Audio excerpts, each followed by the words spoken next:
No, well, thanks very much, comrades from all walks of life. My name is Kganki Mphahlele, and I'm here for one thing and one thing alone.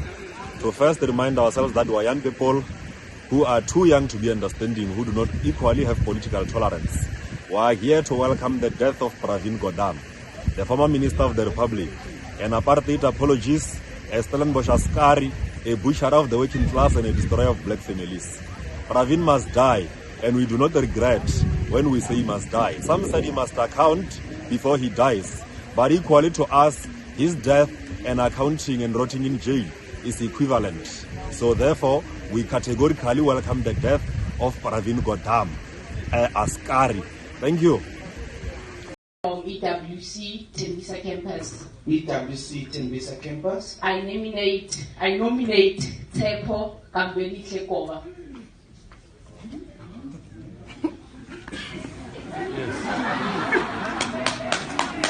I think you must get out of this meeting. I think you must decide whether you want to be in this meeting or you get out now. Why?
Young man Mphahlele has set the cat amongst the pigeons. The Twitterati are calling him the first to do it and the last to do it. Do I blame him? Of course I blame him. Do I support Julius Malema in this? Of course I do. And I'll tell you why. Let me just start with the basics. I'm one of those who said Congresses, this pseudo-democratic centralism that I've even criticized in the ANC, even before EFF was formed. In my early years, I've always said the worst form of governance is a democratic governance, because these are just flimsy, bureaucratic red tape ways of hamstringing a leader not to act, because people want consultations and stuff. But in a way, it depends where you apply it.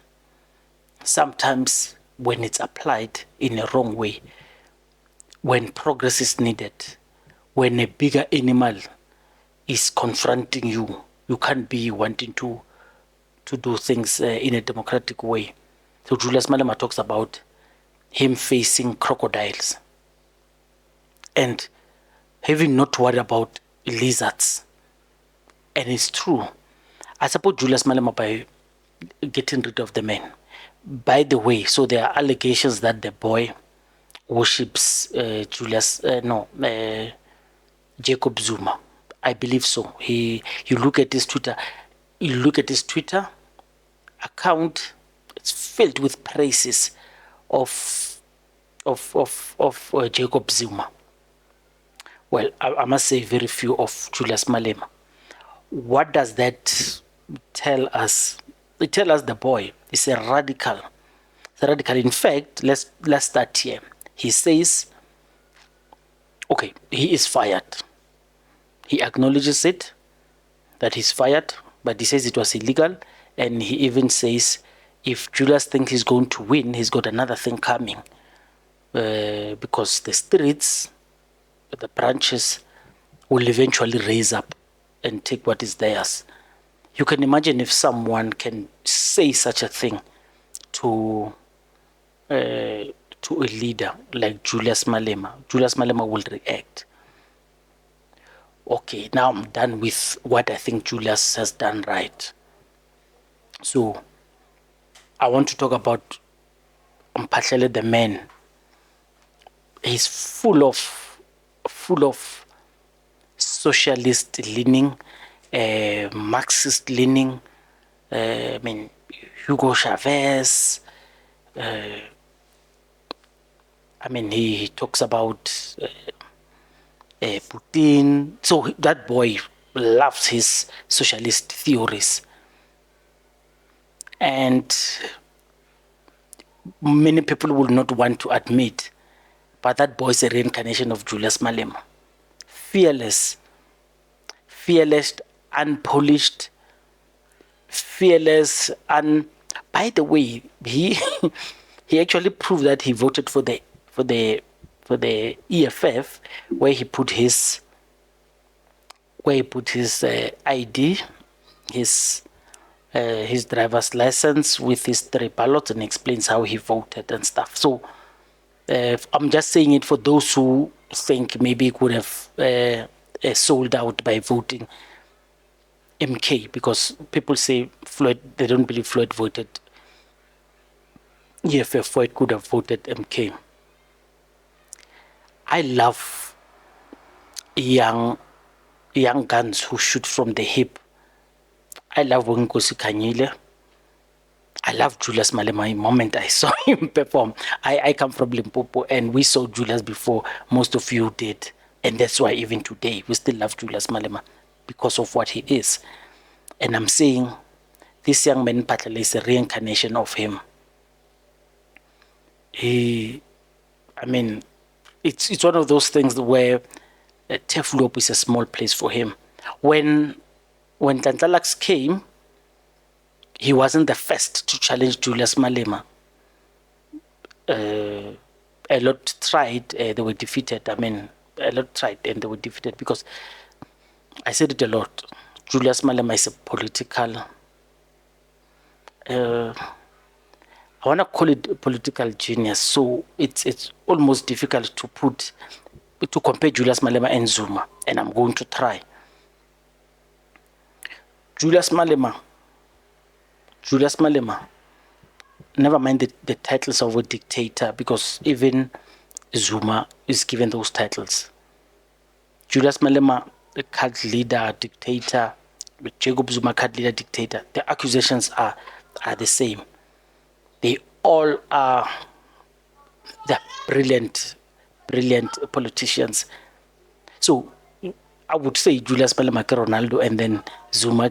I'm going back to my soccer analogy as always, because here's the thing with Julius. Even though he commands masses, but he does not command so big masses to the scale of Zuma, because he does not have a base like Zuma.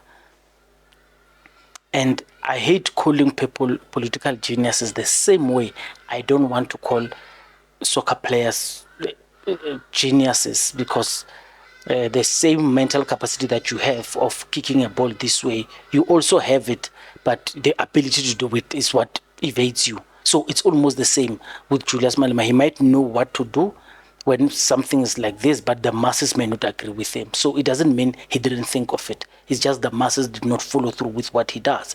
Jacob Zuma, on the other hand, he can say, I am a member of MK. I'm still a full member of ANC. If it were someone else, people would laugh at him, ridicule him, and even demand of him to be chucked out of the party. But because it's done by Jacob Zuma, it's fine. It's a strategic move. It's a chess player. You understand what I'm saying? So I'm saying you can do something because you've got a lot of followers. Then it looks like what you're doing is genius, but it's just you've got support.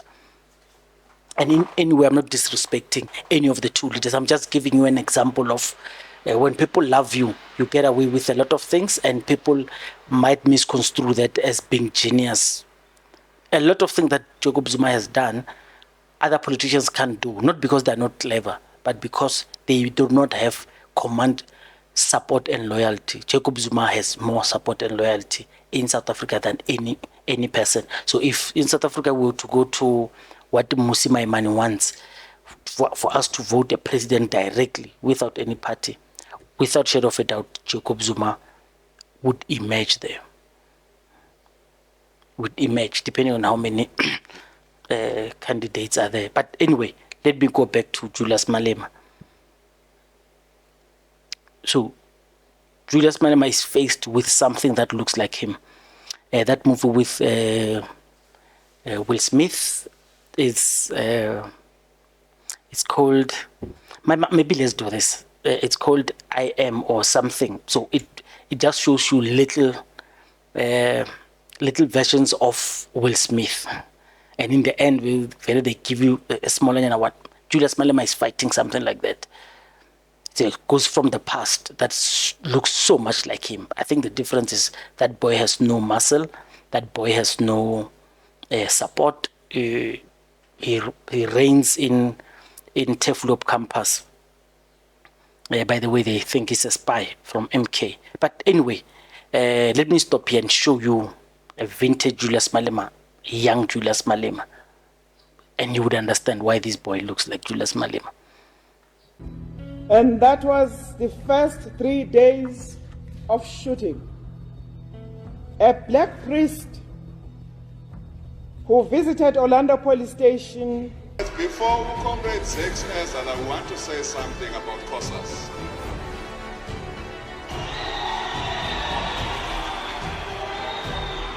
Jeff, we would like to say something about COSAS there now. Indeed, we would like the comrades who are in the COSAS camp there to respect this night vigil. We would like you to respect this night vigil, comrades. We can't tolerate what you're doing. We would like you to respect this night vigil. And we would like you to take order there. Can we request the comrades from COSAS to comrades come here and speak, comrades? We will not allow anybody to disrupt our service. We will not allow that. We will continue with our service. Comrades, South Africa belongs to all who live in it, black and white. Well, fine. We all agree to that. But you must leave it there. You must not go on with it. Because once you say South Africa belongs to all who live in black and white, and we must share in the countries where we thought you were different from Malema. You are the same. They never had a problem with President Mugabe. They gave him awards. They honored him. They said he was the best leader. Up until President Mugabe said Lancaster resolutions and the land.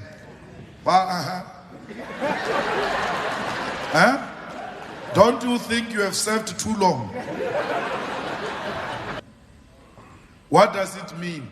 It means our economy will still be dominated by the minority. Our grandchildren, not even our children, me and you, Floyd, won't last. We are dying very soon.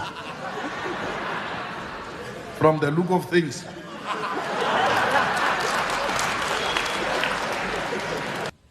And we think that fighting for a person to be a receptionist is what the ANC fought for. Hey, they are hiring here reactionaries. Hey, what's wrong? Hey, volunteers are not being hired in the municipality. You want to be hired for what? There was a post for receptionist here. There was a post. We wanted our secretary, regional secretary, strategically to be deployed at the reception. But what is strategic about reception?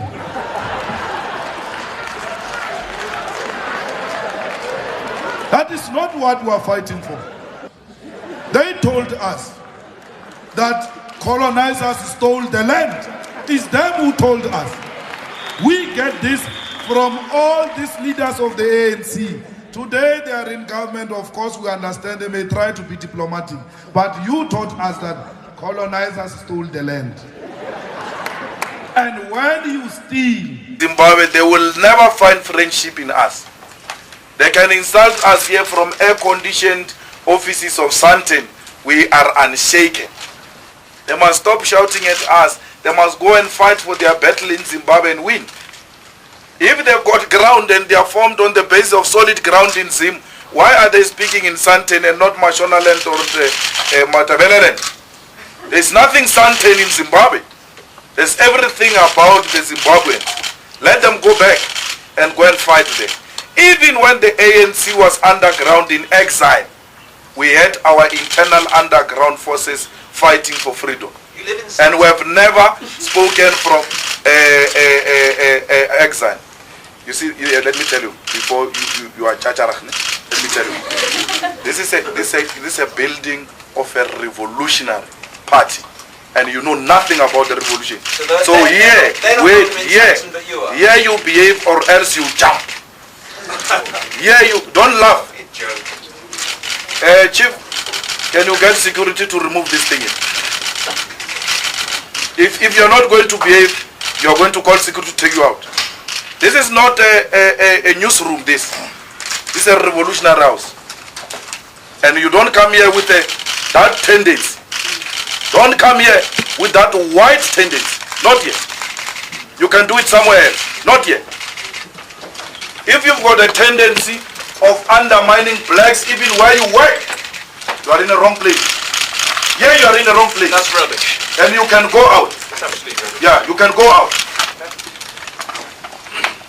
Rubbish is what you have covered in that trouser. That is rubbish. That which you have covered in this trouser is rubbish. Okay? You are a small boy. You can't do anything. I didn't come here to be Come out. Go out. Bastard. Go out. You bloody agent.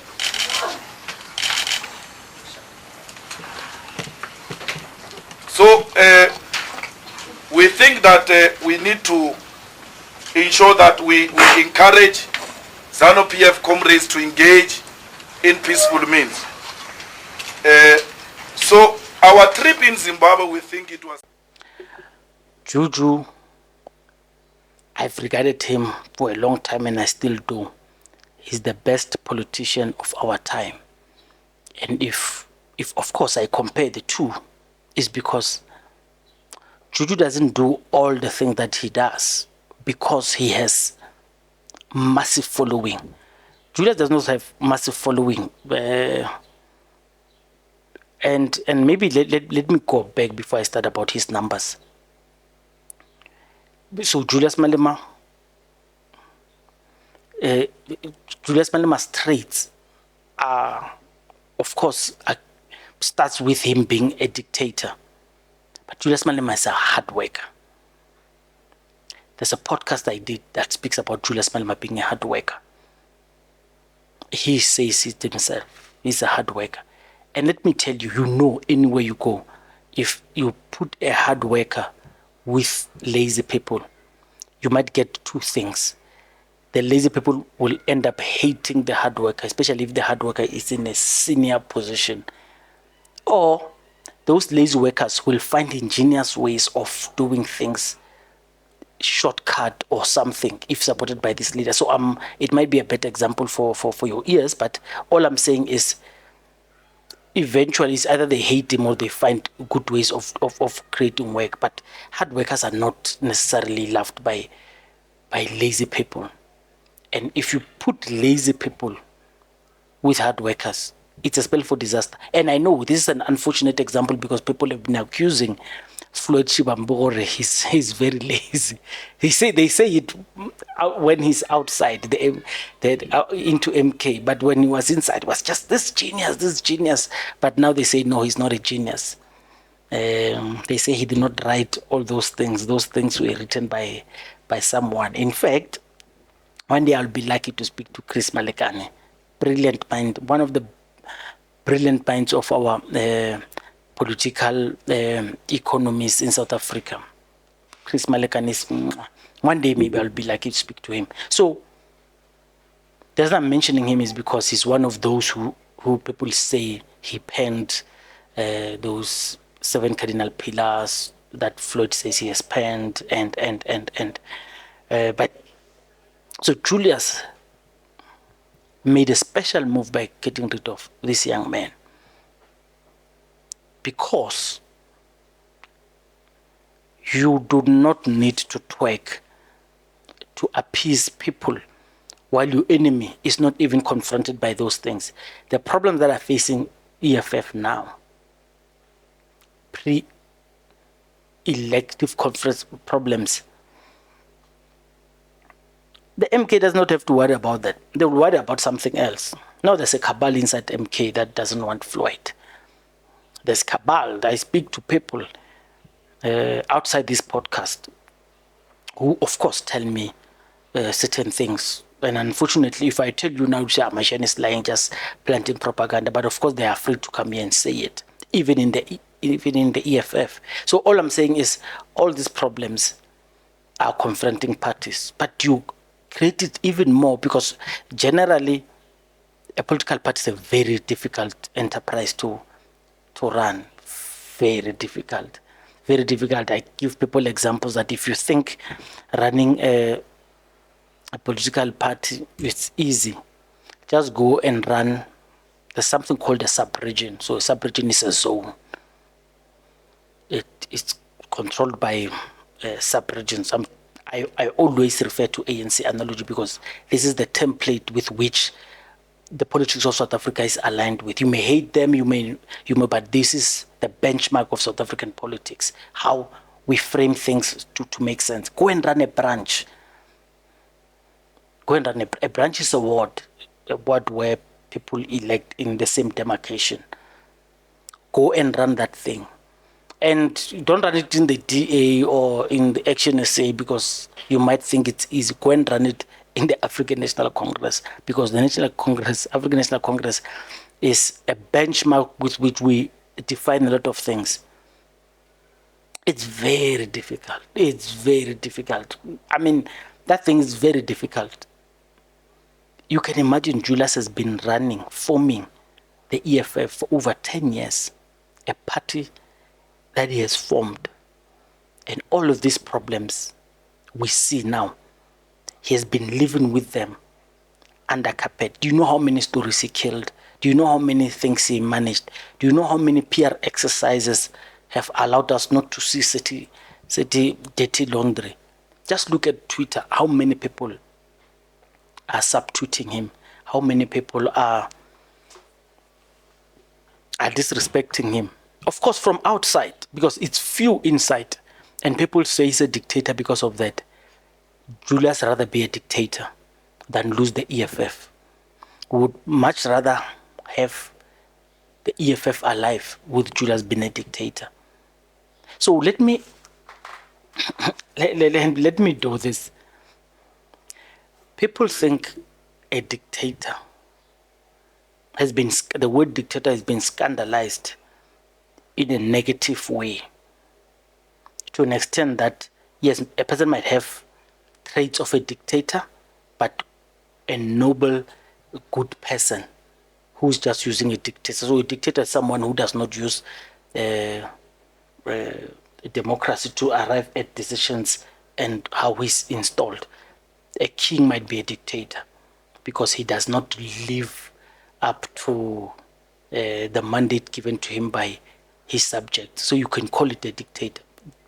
Of course, it depends on the definition that you want to pull. Julius Malema is not a dictator. Theoretically speaking, he's not a dictator. That's why people can feel they need to challenge him. What dictators we're talking about in the negative context is people who would take you out even if you raise a bit of a hair. Of course, there are dictators surviving and living within democracies who are, of course, supported by the handlers that be. Any political system in a democracy is controlled by oligarchs and capitalists. No matter how many educated people will come, I don't think they can produce any evidence contrary to what I'm saying. And if they do produce it, I'm good enough a man to sit down and say, oh, I was wrong. If they produce it, I will change my mind. But any political system that uses democracy is controlled by oligarchs and capitalists who are looking over that. So that's why China is a special case. That's why China, it's a 1 billion people country that is a beacon of hope for a lot of people who believe in different ways, because their socialism, they realize that their socialism and the Chinese nationalism is far more important than individuals, people like Jack Ma and stuff. Those people must not rise above the interest of a nation. And China is a perfect example of how that is managed. It's very difficult for most of people to do it. But anyway, sorry for digressing. I've been seeing Julius Malema praises since I've been observing politics for over a long time. And some of the things that some of you guys who, of course, don't know me personally, because I criticize Julius Malema when he's wrong, you forget when I praise Julius Malema, or you choose not to watch when I praise Julius Malema. This move by Julius Malema will save the EFF, and it has to be done. Some of these casualties are consequences of saving the EFF. You cannot have young leaders inside EFF. And by the way, do you remember you guys were saying Julius Malema does not like dissenting voices, this EFF student command, he doesn't want it to grow, he wants to suppress it because he doesn't like monotonous, because Julius Malema was that. He knows the capability of that, and he doesn't want it onto himself. I said Julius Malema reincarnation. I mean, this is the Matrix. This is Terminator 1. You go into the future to go and fight off things. This is typical story that repeats itself. This boy is Julius Malema reincarnated. A dangerous weapon that Zuma and Cyril Ramaphosa realized very late that we can tame him, but until when? Let's get rid of him. And they got rid of him. And they stayed the course. And unfortunately, at a big detriment. Because now the EFF is there. All the young people who were believing in him followed him. The ANC is still strong. It still stood. And now the big animal coming in green, the MK. Their only hope, which a lot of people do not want to read out, is that Julius said it before. We chose not to listen. Julius said it many times. We chose not to listen. Julius has said, the advantage I have, because he said it during Bobby Wine and Museveni. People chose not to listen. He said, we have the advantage of youth. How does that relate?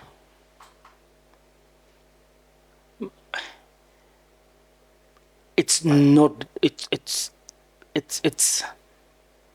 an African, but it's without a doubt that MK will shake at the demise of Jacob Zuma. There was a comrade who was sitting here, a pro-Zuma. I asked him, so in other words, you believe that the old men can't go out on natural causes, anything that would go wrong? That's the incident in the Easter weekend that Zuma had was involved in a car accident. I mean, it's typical South African weekend where a drunk man in a buggy almost collided with the motorcade, and the MK said that gentleman was involved in an assassination plot. Of course, I didn't believe it. The statistics doesn't say, but he believed that they wanted to take the old man out. I do not believe that. But going back to my story, so Julius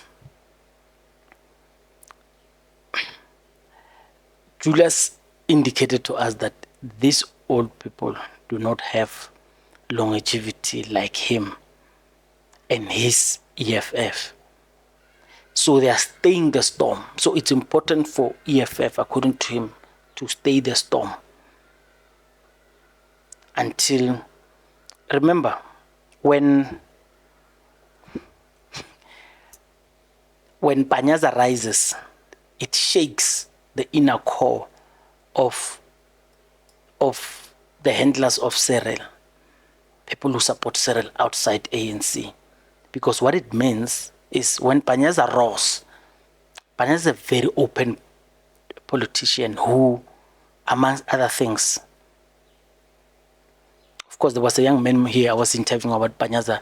He correctly called it Rausi. Panyaza is your favorite. I didn't even say no to him because he is my favorite. The same way Zuma is my favorite, Malema is my favorite.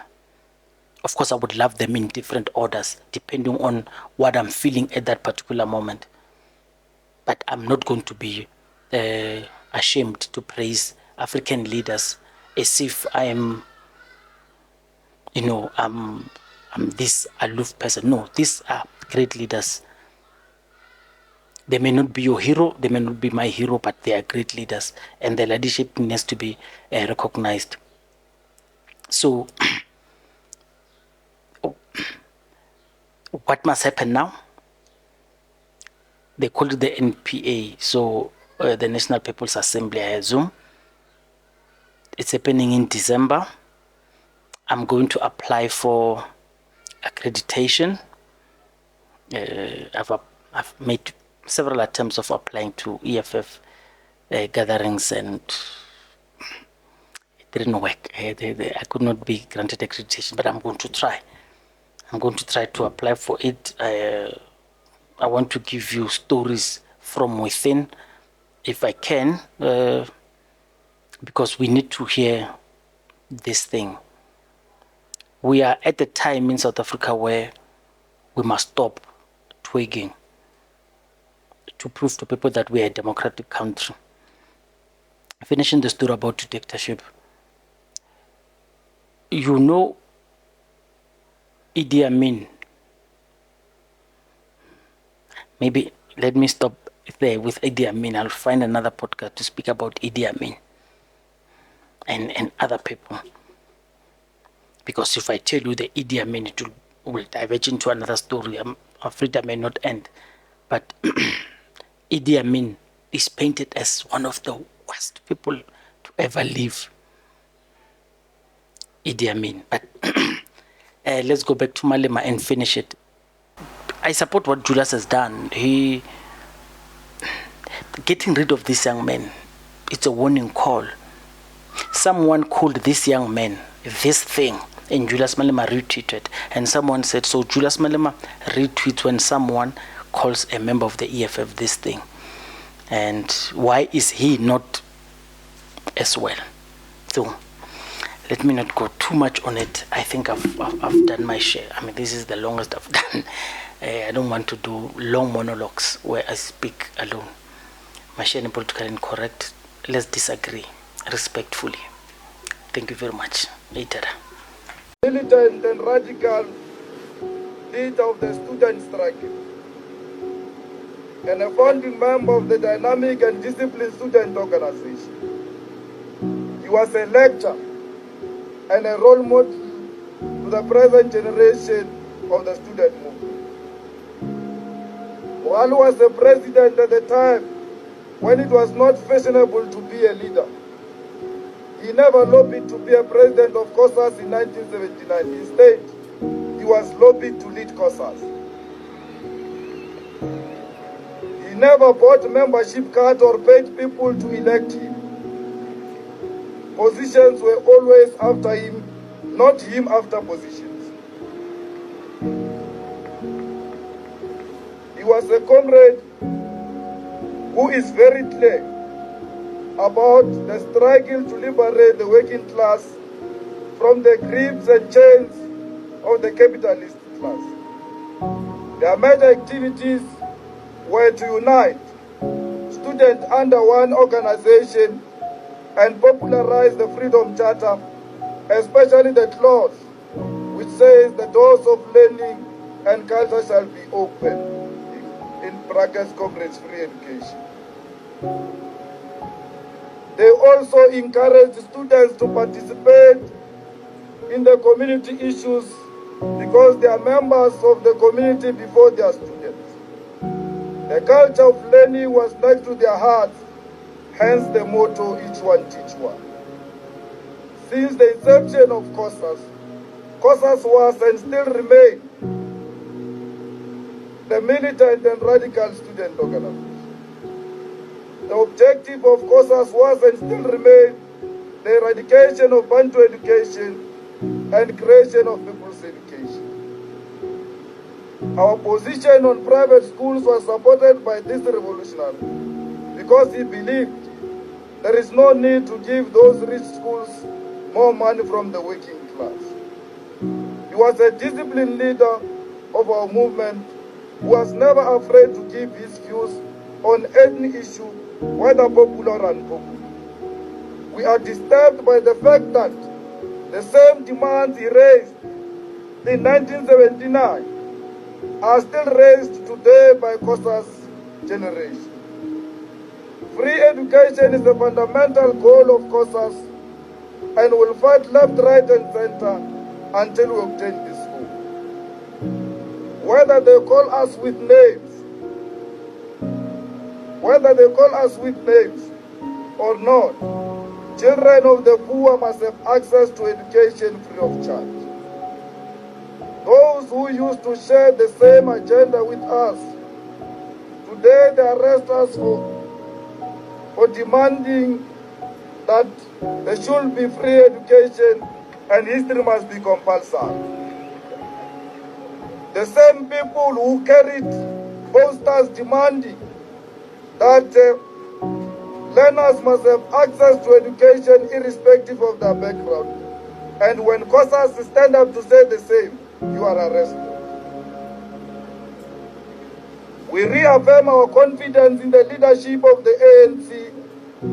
The ANC collective under the leadership of President Thabo Mbeki was still going to deliver votes of students in 2004 general election to the African National Congress, because it is the only organization which can give us a better life.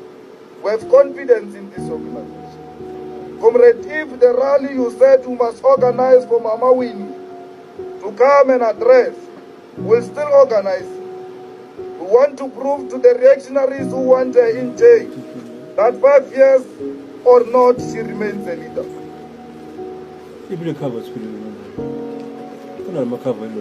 It's you, Brahim, who knows that COSAS is not ill-disciplined. It's you, Brahim, who knows that COSAS is not anarchic, reactionary, disorderly, or defiant. But it's you, Brahim, who knows that COSAS is militant and radical, full stop. I came here not to please anyone. I'm here to speak the truth, whether you like it or not. It's your own baby to feed, Malta Bella. I'm not in the business of going around to please people. I only tell the truth. Now, I represent a non-racial organization, but we do not fight for white people. Why? Why should we fight for them? What do you want? What do they want? When you say you are fighting for all in South Africa, black and white, what do white people want? Except to want to remain in a position of privilege. That's what they want. They want to remain in a position of privilege, and we are rejecting that. There is no white person who's going to remain in a position of privilege. We must all be equal. And in bringing the equality, we have to take deliberate decisions to empower the less privileged to be at the same level with those who are privileged.